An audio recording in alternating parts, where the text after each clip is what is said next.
candidate for Senate from New Jersey.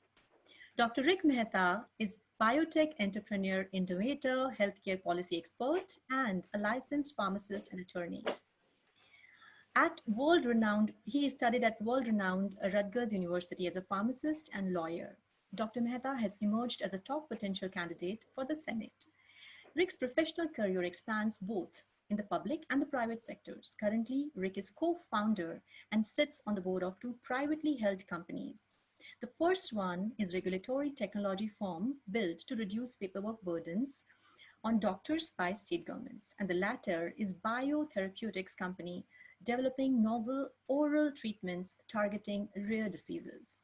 In the public sector, Rik worked at the United States Food and Drug Administration as a consumer safety officer to advance policies to expedite and increase access to quality, affordable drugs and healthcare. So thank you so much, Rik, for being here and giving us your precious time on this precious event, Independence Day of India. Congratulations to all of us and you as well. So thank you so much. I would love for you to address our audience today. Go ahead. Absolutely. Kush, thank you so much for having me. What an honor to be here. Now, I got to tell you, when Dan held up that chair, even I ducked before I realized we're on a Zoom meeting. So I love the energy, especially to hear so many great folks originally came from New Jersey. As you mentioned, I'm Dr. Rik Mehta. I'm a nominee for United States Senate in New Jersey. And it's really, truly an honor to be here to celebrate India's independence. As some of you may know, I'm proud to be the first person of color to win the Republican nomination. It just shows the diversity commitment that the Republican Party has towards pushing conservative family values and bringing that back to Washington. But more importantly, I want to tell you a little bit about my story. I'm the first American of Indian origin to win either party's nomination for statewide race in New Jersey, and it's truly an honor. But I tell you, I wouldn't be able to do that without all of the contributions that Indians have brought to America. And I'm going to tell you the story about my father. Now, my story started 50 years ago when my father immigrated here through the legal process. He only had $100 in his pocket. We didn't have much coming from India, but he took a couple loans from his uncles and he was able to come here. He flew into JFK, saw the Statue of Liberty, bright-eyed, fresh-faced, took a bus to Scranton, Pennsylvania, realized he was in 2 feet of snow and had no idea what to do, opened up a phone book, called and looked for an Indian-sounding name, called them, they took him in, gave him a hot meal and a roof over his shoulder. And that's how we got our start in this country. Now, my mother, she also worked 2 jobs, and she managed the household. And so our story is like a lot of people here in New Jersey and across America. It's simply humble beginnings, hard work, and a belief that the American dream is available to anyone willing to chase it. And frankly, you know, I'll tell you, that story, my story, and many of us that have come here is just not possible in any other country. And we're so blessed and fortunate and have such deep respect for what America has given to my family that I'm able to stand here before you as a United States nominee and soon to go into Washington.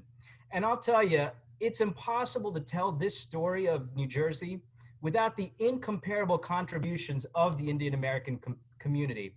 After all, when Indians come to the United States, New Jersey is only behind California in terms of the states that welcome the greatest number of these entrepreneurs and dreamers to this country. And I do still think about those daily flights from India landing right here in Newark Airport, with the Statue of Liberty in the background, showcasing the full hope and promise of America from outside of those plane windows. The Indians who've come here bring a culture of family, tradition, and the belief in God and community that enrich our multicultural society. I mean, you can smell the spices on Oak Tree Road with delicious Indian dishes that America has come to love. And you'd be hard pressed to find at least one Indian living in America that doesn't have at least one relative living near Edison, New Jersey. Indians also bring an impressive work ethic. I've seen it with my own eyes with my father. He spent 30 years doing cancer research, all for the betterment to advance treatments and medical innovation. My mother and father, they met in Philadelphia at Temple University. They fell in love and they got married, one of the first Indian couples to get married in America. And similarly, I met my wife 20 years ago. We just celebrated our 10-year anniversary, which means she made me chase her for 10 years. And we met at Rutgers University. The nearly 500,000 of Indian Americans here in New Jersey, they help fuel our economy, starting small businesses, advancing research and scientific breakthroughs in our state's critical biopharmaceutical industry. And when we talk about hard work, I'll tell you my quick story. I graduated from Rutgers University School of Pharmacy.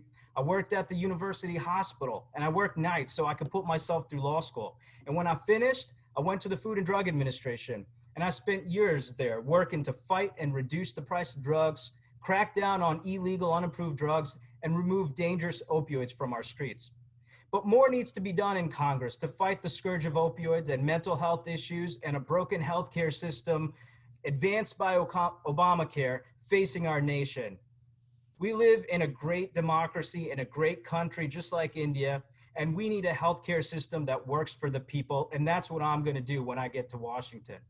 Now I'll tell you what impresses me, that Indian Americans happen to be the second largest ethnic segment of eligible voters in America. In fact, 500,000 live in New Jersey alone.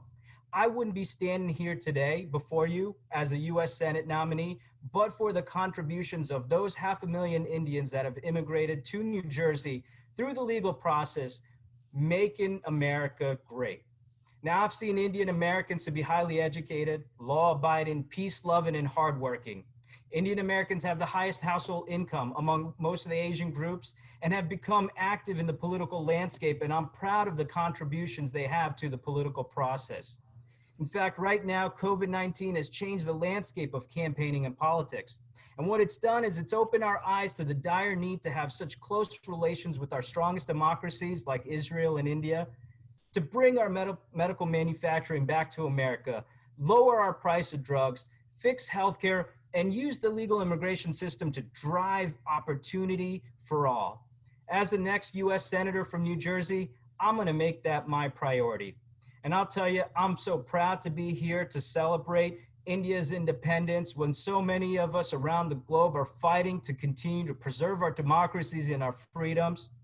God bless them. So today I want to say thank you so much for having me. I'm proud to be the first Indian American U.S. Senate nominee in New Jersey, proud of the contributions that Indians have made, and proud to celebrate democracy. God bless you, and God bless America. Thank you, Kush.